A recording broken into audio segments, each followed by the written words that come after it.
Good day, and look at this fabulous hollyhock on my neighbour's plot. Just lovely, lovely. And we've got the perennial pea out as well. It always looks good, that. And coming right around, the lavender is in full swing now. Lots of bumblebees, few honeybees, but I'm really finding that honeybees are few and far between this year. Really am. Anyway, it's been dry. It's been really dry. We did have some rain this morning. It was relatively light and it was pretty sporadic, but that will have done some good, at least cleaning off the leaves, if nothing else. I did, as you most probably can see, sort out this bed at the weekend. It's our tomato bed, and basically I needed to weed it, which I need to do again, but mainly I needed to take out any side shoots and also take out or take off lower leaves. And I've done that, as you can most probably see, in most cases.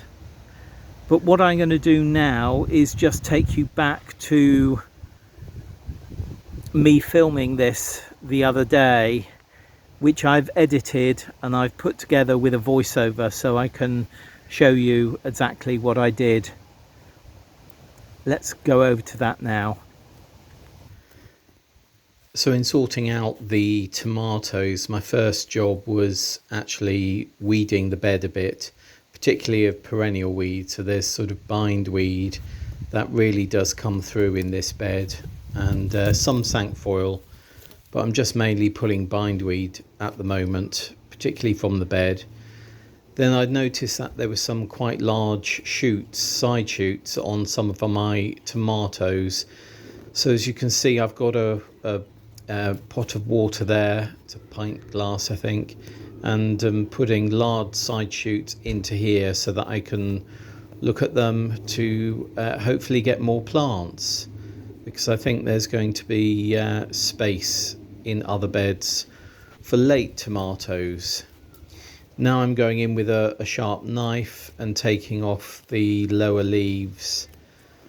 You only really need sort of 3 or 4 good sized sets of leaves on growing tomatoes, and this will also increase airflow through the whole bed, which hopefully, should the dreaded B word come along, will reduce that take up. Again, just carrying on tidying around the bed, taking off lower leaves where necessary. Still not sure whether I'm going to string these up or put a pole next to them. Some, as you can see, are sort of quite big already. I keep on forgetting we're not really at the end of June yet, and these have really got another 2.5 months possibly of growing. You can see I've really thinned out the leaves on the plants now. As I say, really increasing airflow. Need to do a bit more weeding, but that's side shoots and leaves cropped off. Just putting them all together now, and they're all going to go into the compost bin, making sure I don't leave any behind, and off they go with me. And then pick up the ones that I hope will become new plants, which would be lovely. And then, of course, as per normal, everything has a really decent water. We haven't had rain for a while.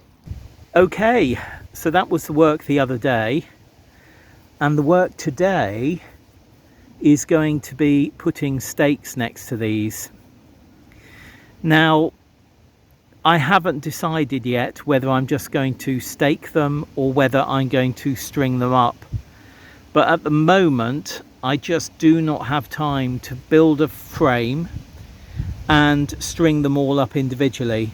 So I'm going to tie the ones that need support into a bamboo cane.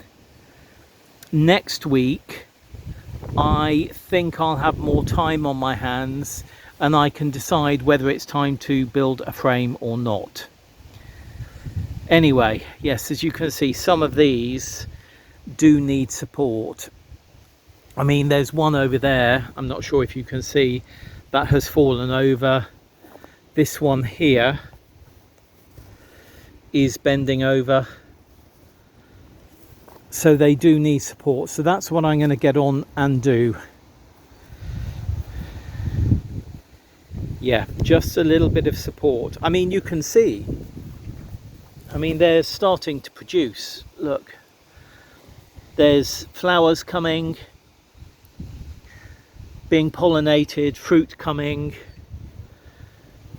These down the centre all look like oh, what do you call it, plum varieties. I was going to say tom varieties. Of course, they're all tom varieties. But yeah, they're all flowering. Not particularly tall. I mean, some of them are maybe 2.5, 3 foot, something like that. But most of them are still around the foot 18 inches mark. We're getting quite a lot of breeze at the moment. In fact, I would say really quite gusty breezes. So I do need to tie these up, which is what I'm going to do now.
Those all look much neater.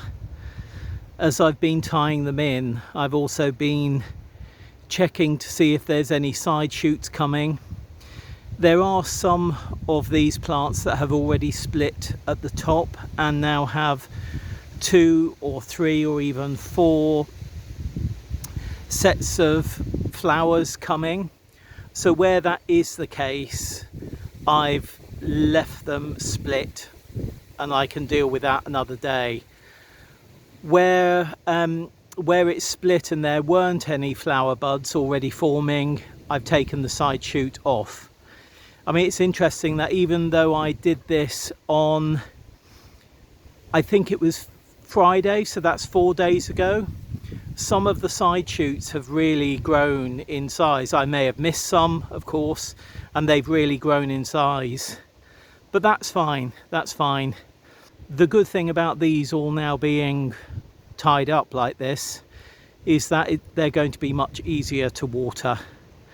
And in fact, I think I'm going to go through now with my knife and take off some more of the lower leaves so that the energy is into these growing and producing fruit rather than nourishing lower leaves.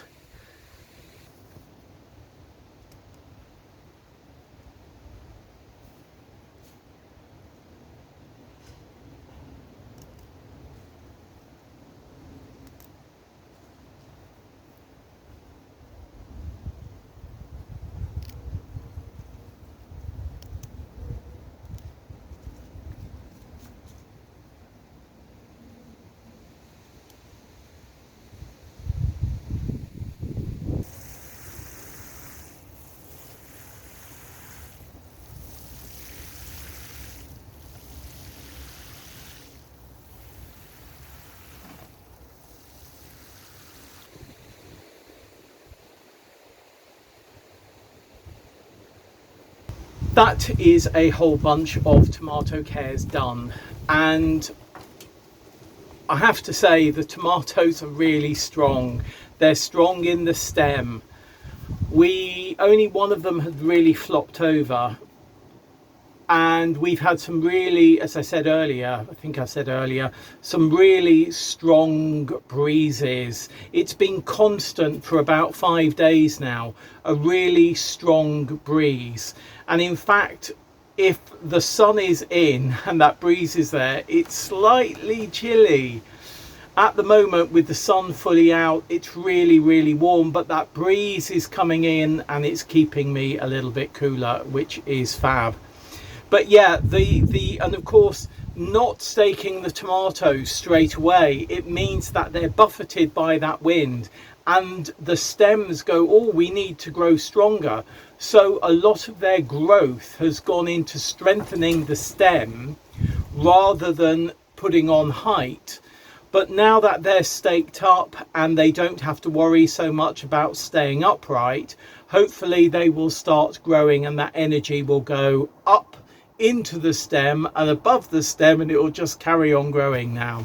And fruiting, I mean, basically I'd be happy if every one of those was about 4 feet tall and had 4 really good trusses of tomatoes. I'd be happy with that. I remember back in Guernsey when I used to go and help my Uncle Len and his growing of tomatoes. He managed a vinery for his boss, and there were seemingly thousands and thousands of feet of greenhouses with tomatoes and other things as well, but tomatoes I really remember, as well as the grapes. And you know, we would be thinning, and those tomatoes seemed to go on miles and miles and miles above my head. In fact, there is a photo somewhere, a black and white photo, which I will try and find at some point, of how glasshouses in greenhouse used to grow tomatoes. And you know, it wouldn't be unusual for them to go up the sides of the greenhouse and then along the roof, and others would just grow up, so they could be 20 feet tall. You know, not I mean, how did they pick? They must have picked on ladders and things. Anyway, waffling, which is fine. I'm going to go now, and I'll see you very soon, and I will be going through with another voiceover something else that I did on Saturday. See you then. Bye. Good day. These are lettuce, Morton's Secret Mix. What's it today? The 25th of June. I sowed these on the 6th, so I sowed them 3 weeks ago. They could have most probably been pricked out of here about 5 days ago, maybe even a week ago, but they've been doing fine. So I'm going to be pricking these out today and potting them on into modules. But before I do that, I need to empty some of the modules that these are going to go into. So let's have a quick look at that now. I'm going to be reusing these modules because I've got them on the bench. I've got some coriander here. This is Lolo Beyonder. These are our own saved seed lettuce. And I could have, again, put these in maybe a week ago, but I didn't. And they're going to go into this bed, which I'm now taking the lettuce at the back out because they've really gone over and have gone quite bitter. But because it's so dry, everything, because it hasn't rained, everything is so dry, and particularly in here, this bed dries out so quickly. I'm pondering about putting 2 of the lettuce elsewhere, 4 of them. Anyway, I'll think about that. I'm going to get some in here, certainly. This one, I'm not sure about that one, and that one and this one are all Morton Secret Mix. So we're harvesting from those regularly. Let me show you where the outside ones are. There's 4 here. There's a red one there. they're doing fine. I'll start harvesting from these maybe at the weekend, in fact maybe even tomorrow. But like all our beds at the moment, this bed needs good weed, and I think I'm going to be removing the salad rocket because it's just gone to seed. In fact, what I'm going to do is I'm going to do that now. I'm going to remove the salad rocket that's gone to seed, or some of it, and I'm going to plant 6 of those lettuce that we've got in this bed, because this bed seems to be doing quite well for our lettuce. That will mean that I've got 2 lettuce in the poly, which I'm going to put in, and then 6 out here. Yes, that's what I'm going to do. That makes sense. Yeah, makes sense to me. Anyway, I did do some other seed sowing the other day, and it was chard, which is a seed that many of you may know. It's quite a rounded seed, quite knobbly, like beetroot, same family. And some fennel, which is a sort of crescent moon shaped seed, and also some wild rocket, which is a really tiny seed. Literally, if you sowing it outside, it can easily blow out of your hand. But anyway, I did some seed sowing the other day, so let me just take you through what I did, and again another little voiceover. As I said, I'm sowing 3 types of seed. This is fennel. I was sent this seed a couple of years ago, so I'm not sure if it's viable, though if they don't germinate, I'll sow some more. I'm sowing 2 per module here. This is just multi-purpose compost. I'm tamping the seeds down so that the bottom of the seed is in good contact with the compost. Switching these around now so that I can start sowing a different seed into this module at the front, and it's going to be chard. This is 5 colours chard. I've had this seed for quite a while too. Not sure how viable it is. I think it's okay because I'm sure I sowed it earlier in the year. These are being tamped down just like I did before, so they're in contact with the compost below. And now, as you can see, I'm topping up and tamping down again so that each module has got an even layer of compost on it, moving some over to the back there because I hadn't done that at the back, so putting more compost in over at the back onto the fennel.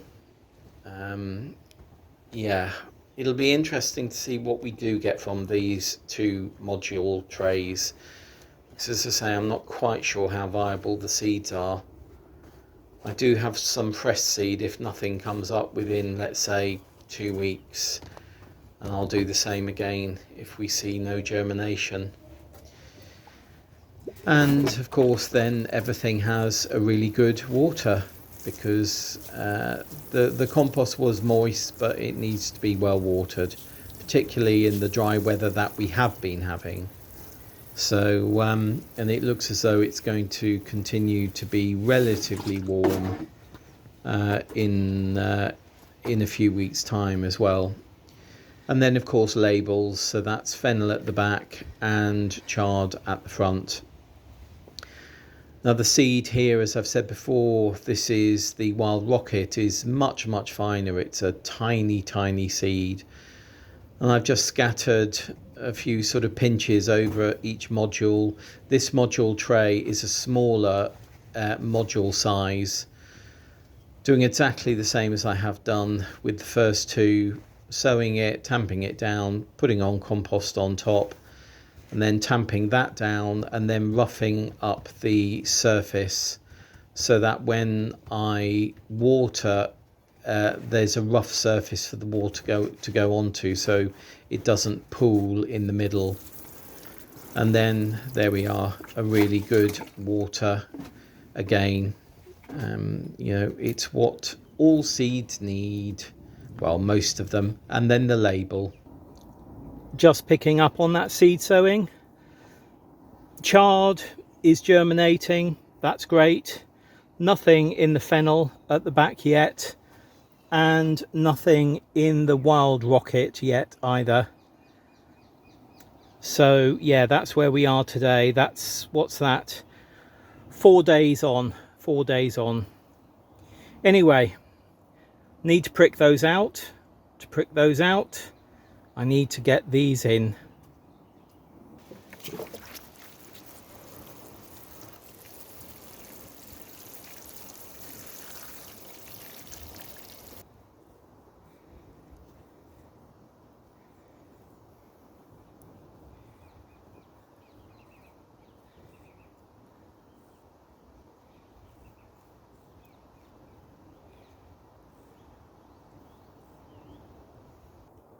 I've also sorted out this bed here.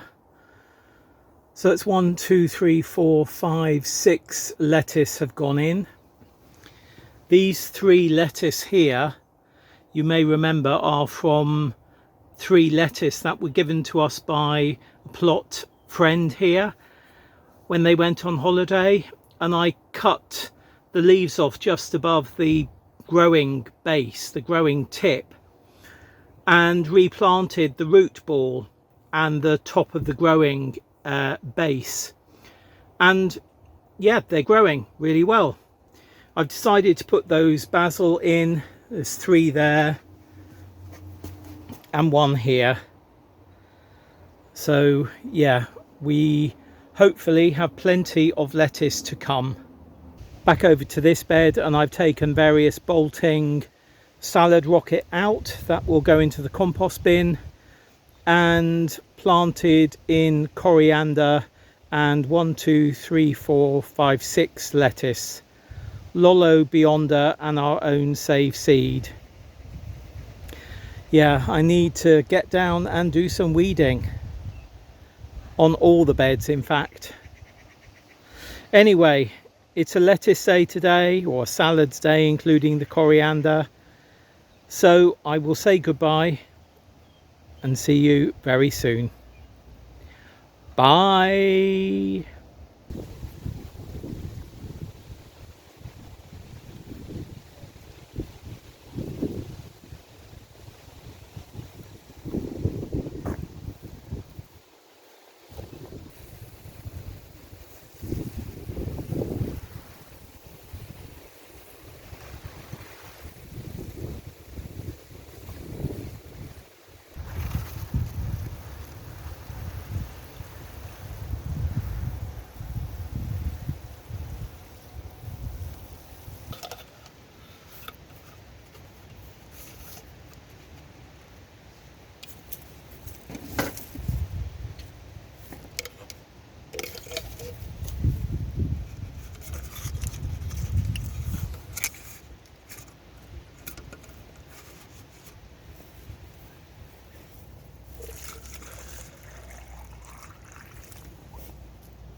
Good day. I put our Cheeky Prince squash in the other day, and as you can see, I've left in poppies because I didn't want to disturb the soil too much in case slugs and snails came a wandering before these had really had time to bed in. They've been in couple of days now. I think they went in on, what's it today, Thursday. They went in I think on Monday, and they were looking pretty good in the modular trays, but I thought it was important to get them in, so I planted them as per usual, just digging a hole a bit bigger than the size of the module, maybe twice the size of the module, putting them in, putting the compost, the soil back around them, and then firming them in. And then I've been watering them from the top over the last couple of days, which is fine to do in most weathers. I decided that I'd put my trusty watering system into play in this bed to ensure that the water was getting down to the roots rather than going right across the surface, even though I've done a little moat around them. And as you can see, these bottles, which are cordial bottles, plastic cordial bottles, top off, bottom cut off, and then a bamboo going down through the neck. I've then pushed the neck a bit down into the soil, but not too tightly, and filled each one up. And some of them you can see drain away quicker than others. I'm not too worried about that as long as the water is getting down. I don't want it to drain too swiftly. If it does, I just push the neck a little bit further down into the compost. But the neck is most probably only down about 1 centimetre or 2 centimetres. And then over however long, whether it's a couple of minutes or a couple of hours, this water will drip down into the soil around the roots, which is where we want that moisture to be. Yeah, happy about that. Just looking into our courgettes, and I can see here that we're getting an awful lot of pollination. These are really growing on, but I'm not sure if you can see this one here. That looks a bit scraggly to me. This one here, again, a bit scraggly. And in order for all of these to produce best, I'm going to take any scraggly ones off. Can you see those two? That's wrinkled, that's wrinkled. That one isn't. Neither is this one down here or that one over there. These really need a weed as well, but I'll get on and do that in a few days. But if we just come over here to this one, you can see how these are producing. I mean, I took one off yesterday. We've had 5 off this plant so far. We've had 4 off the one next to it. That one underneath there, can you see a little one? I'm going to take that one off. The green one, which was still from the yellow seed, that's doing okay. But this one is struggling. So I'm going to take quite a few off that one. Not quite sure why these two here are struggling more than the others.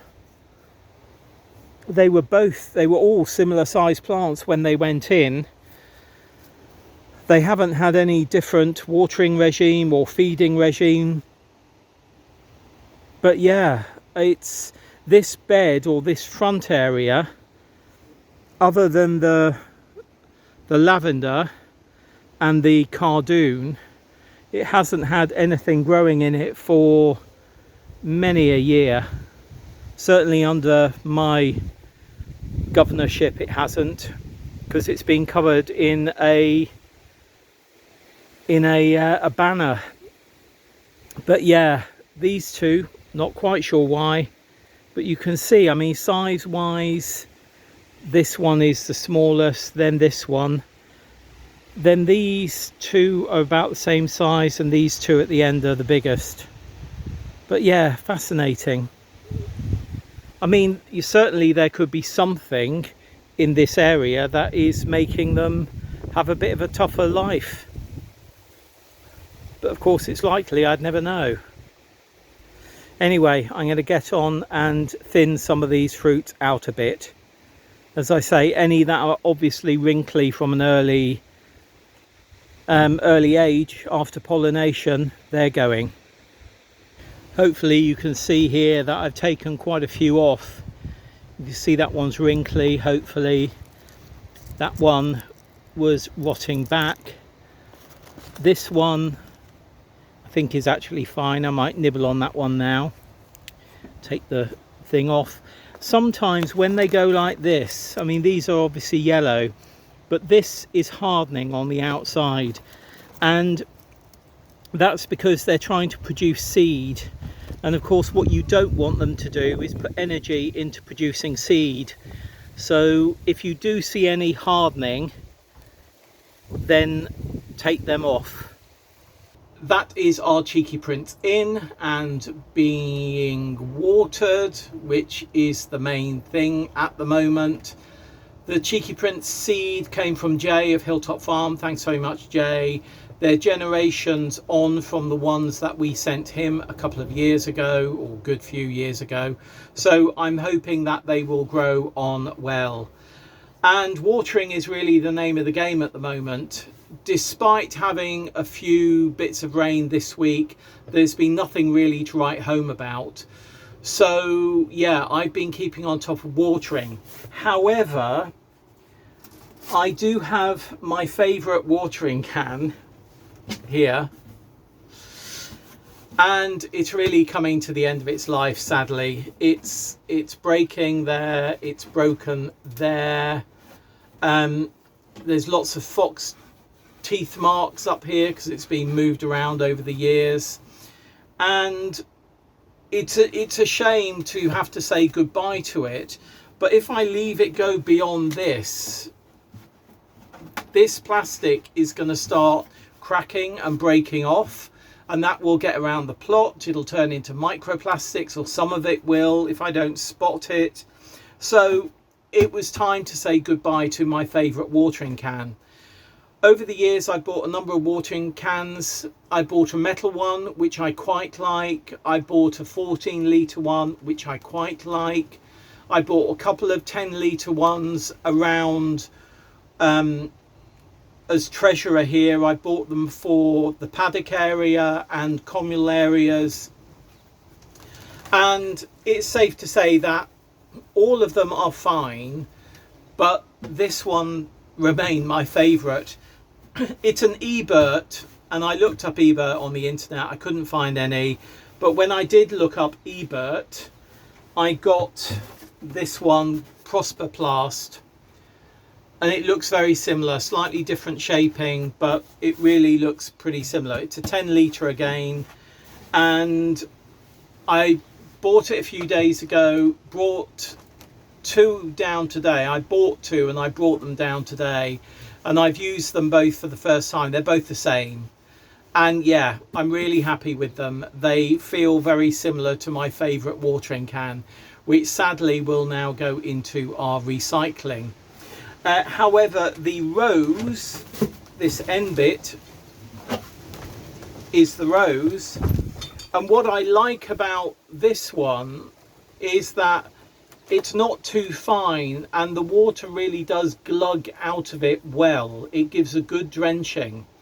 Some of the other watering cans that I bought are slower pourers, and particularly ones that I bought a few months ago rather, for the paddock area. The rose is really fine. So this is the rose and the holes in it. The rose that I bought a couple of months ago, the watering can I bought, the rose is quite a slow, fine rose. And the thing I like about this is it's quite gushing. Now, when I look at this rose on this new one, these two are very similar. I'm not sure if you can see that. There's lots of fine holes rather than just a good many fine holes, basically, and it really does gush out, so I like that. Now, the thing to remember is you don't always need your rose to water things. Sometimes you're watering, like filling up those plastic bottles, you don't want the rose on because you want it to be a bit more directional. That's what this is for here.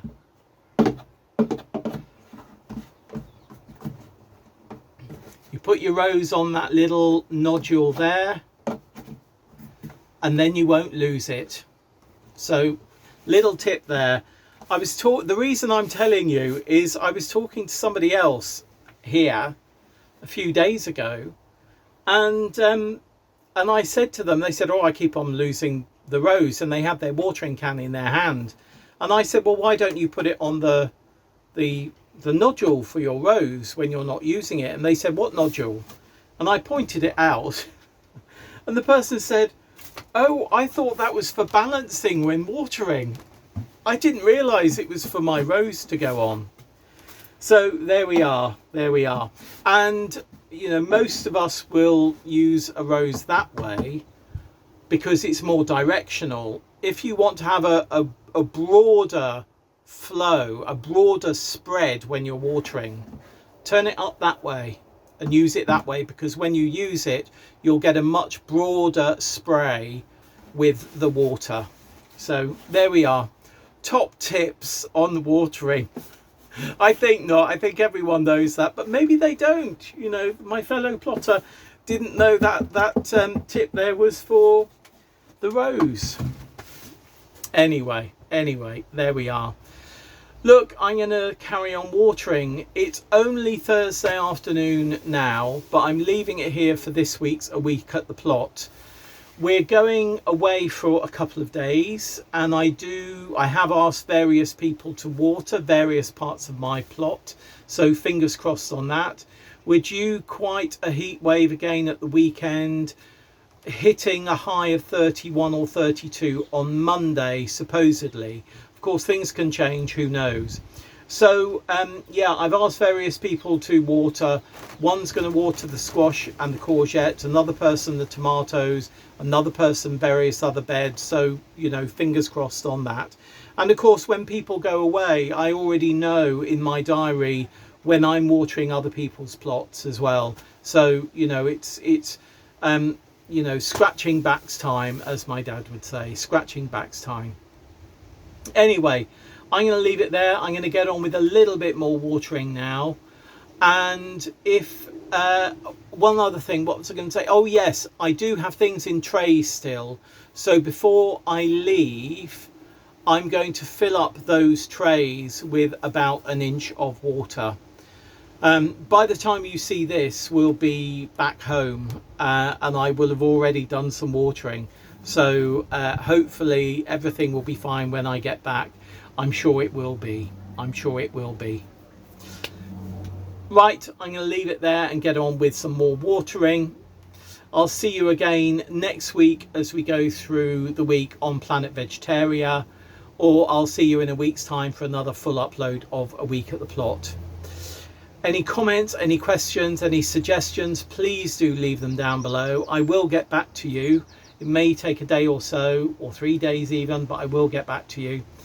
And whatever is happening in your garden, your growing space and your allotment, I hope you're getting some pleasure from it and some harvests. See you very soon. Bye.